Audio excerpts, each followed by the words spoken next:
അതിദാരിദ്ര്യ നിർമ്മാർജ്ജനം ഈ സർക്കാരിന്റെ കാലത്തെ ഏറ്റവും ബൃഹത്തായ പദ്ധതിയാണെന്നും രാജ്യത്തെ അതിദരിദ്രരില്ലാത്ത ആദ്യ സംസ്ഥാനമായി നവംബർ 1 കേരളം മാറുകയാണെന്നും റവന്യൂ മന്ത്രി K Rajan Malappuram collectorate conference ഹാളിൽ അതിദരിദ്രരായ 33 കുടുംബങ്ങൾക്കുള്ള പട്ടയ വിതരണം ഉദ്ഘാടനം ചെയ്ത് സംസാരിക്കുകയായിരുന്നു അദ്ദേഹം. ഏറനാട് താലൂക്ക് പുൽപ്പറ്റ വില്ലേജിലെ സർവേ നമ്പർ 366-ലെ 1.80 ഏക്കർ ഭൂമിയിലാണ് മലപ്പുറം ജില്ലയിലെ വിവിധ തദ്ദേശ സ്വയംഭരണ സ്ഥാപനങ്ങളിലെ അതിദരിദ്ര വിഭാഗത്തിൽ ഉൾപ്പെട്ട 33 കുടുംബങ്ങൾക്ക് പതിച്ചു നൽകി പട്ടയം നൽകിയത്. റവന്യൂ ഉടമസ്ഥതയിലുള്ള 60 സെന്റ് ഭൂമി പുൽപ്പറ്റ ഗ്രാമപഞ്ചായത്തിന് വിട്ടു നൽകി പകരം പഞ്ചായത്തിന്റെ അധീനതയിലുള്ള 1.80 ഏക്കർ ഭൂമി ഇതിനായി അനുവദിക്കുകയായിരുന്നു. ഈ കുടുംബങ്ങൾക്ക് ഇവിടെ വീടുകൾ വെച്ച് നൽകും. അതിദരിദ്രരെ കണ്ടെത്താൻ തദ്ദേശ സ്വയംഭരണ വകുപ്പിന്റെ നേതൃത്വത്തിൽ വിവിധ വകുപ്പുകളുടെ ഏകോപനത്തോടെ നടത്തിയ പ്രവർത്തനങ്ങളുടെ ഫലമായാണ്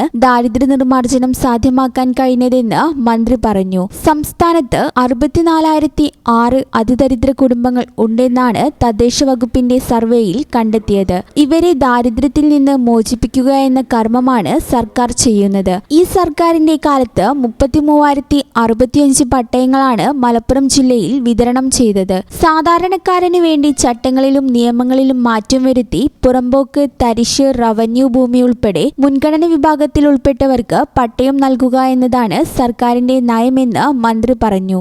ആഗസ്റ്റ് 15 ഈ പ്രഭാതത്തിൽ നമ്മൾ എല്ലാവരും ഒരുമിച്ചിരിക്കുമ്പോൾ സന്തോഷപൂർവ്വം പറയട്ടെ, ഈ വരുന്ന നവംബർ 1 സൂര്യൻ കേരളത്തിന്റെ തലയ്ക്ക് മീതെ ഉയരുമ്പോൾ എത്ര പ്രകാശത്തോടെ ആ സൂര്യൻ പ്രകാശിച്ചാലും അതിദരിദ്രരായ ഒരു കുടുംബത്തെ പോലും ആ സൂര്യ വെളിച്ചത്തിൽ കണ്ടെത്താനാകാത്ത ഇന്ത്യയിലെ ആദ്യത്തെ സംസ്ഥാനമായി നമ്മുടെ ഈ കൊച്ചു കേരളം മാറാൻ പോവുകയാണ്.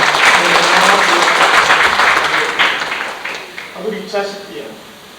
കേരളത്തിലെ ഏറ്റവും വലിയ ഗവൺമെന്റ് പദ്ധതി ഏതാണെന്ന ചോദ്യത്തിന് ചിലപ്പോൾ വിഴിഞ്ഞത്തെ ചൂണ്ടിക്കാണിക്കാം, സയൻസ് പാർക്കിനെ ചൂണ്ടിക്കാണിക്കാം, ജലമെട്രോയെ ചൂണ്ടിക്കാണിക്കാം, വിമാനത്താവളത്തെ ചൂണ്ടിക്കാണിക്കാം, മെട്രോകളെ ചൂണ്ടിക്കാണിക്കാം.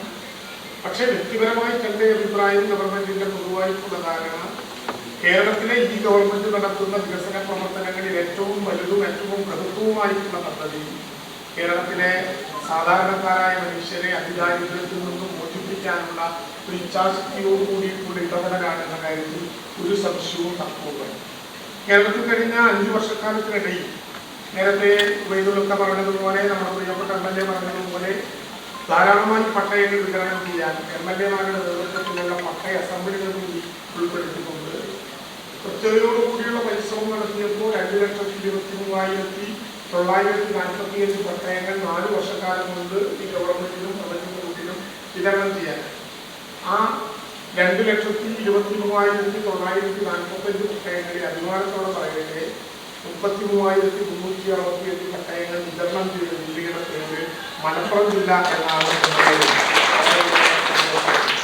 ചടങ്ങിൽ പി ഉബൈദുള്ള MLA അധ്യക്ഷത വഹിച്ചു. ജില്ലാ കളക്ടർ VR വിനോദ്, സബ് കളക്ടർമാരായ Dileep K Kainikkara, Sakshi Mohan, Pulpatta grama panchayat president PC Abdurahman, ADM NM Mehrali, deputy collector E Saneera, തദ്ദേശ വകുപ്പ് ജോയിന്റ് ഡയറക്ടർ ജോസഫ് സെബാസ്റ്റ്യൻ തുടങ്ങിയവർ സംബന്ധിച്ചു.